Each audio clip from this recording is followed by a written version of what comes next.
இப்ப எல்எஸ்ஜின்னு பார்த்தோம்னா ஒரு வித்தியாசமான ஒரு டீம் காம்பினேஷன். ஏன்னா லைக் ஃபார் லைக் பேக்கப்ஸ்ன்னு யாருமே வாங்க முடியாது. ஏன்னா அந்த மெகா ஆக்ஷன்லயும் சரி, அந்த ரிட்டென்ஷன்ஸ்லயும் சரி, அந்த மாதிரி ஒரு கஷ்டத்துல மாட்டின்னு இருக்கா. நான் எப்படி போயிருந்திருக்கேன்னா, Aiden Markram, Matthew Breetzke, Rishabh Pant, Nicholas Pooran, Abhinav Manohar or Tim Seifert, India or overseas batsman, Abdul Samad, Prashant Veer, Mohammed Shami, Avesh Khan, Mayank Yadav, ஃபிட்டா இருந்தா மயங்க் யாதவ், இல்லைன்னா வில்லியம் அரோர், கார் மோசின் கான், அப்புறமா திக்வேஷ் ரத்தி. இம்பாக்ட் சப் வந்து ஒரு India player or team combination படி ஒரு ஸ்லோ பிச்ல விளையாடினா எதனால ஆதில் ரஷீதை வாங்கியிருந்திருக்கேன்னா I can also bat because இப்ப பிரசாந்த் வீர் வந்து is a good young spinner. Digvesh ரத்தியும் ஒரு மிஸ்ட்ரி போலர், ஆனா விக்கெட் டேக்கிங் ஸ்பின்னர் கிடையாது.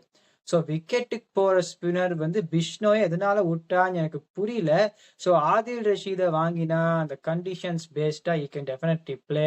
ஒருவேளை if you are looking to play Abhinav Manohar instead of Tim Seifert, Mayank Yadav and Mohsin Khan instead of Wheeler ஒர்க்னா வேற கிரவுண்ட்லயுமே ஆதில் ரஷீத் விளையாடலாம். ஸோ இந்த மாதிரி ஒரு கண்டிஷன்ஸ் பேஸ்டா தான் போக முடியும். எதனாலன்னா இப்ப at least 5 fast bowler, out and out fast bowler India bowlers return பண்ணியிருந்திருக்கா.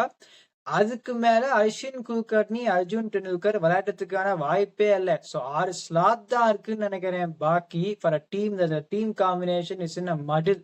So அது வந்து என்ன சொல்றது, லைக் ஃபார் லைக் பேக்கப் எல்லாம் வாங்க முடியாது. இந்த மாதிரி ஒரு இதுக்கு தான் போகணும். Let's see how they do.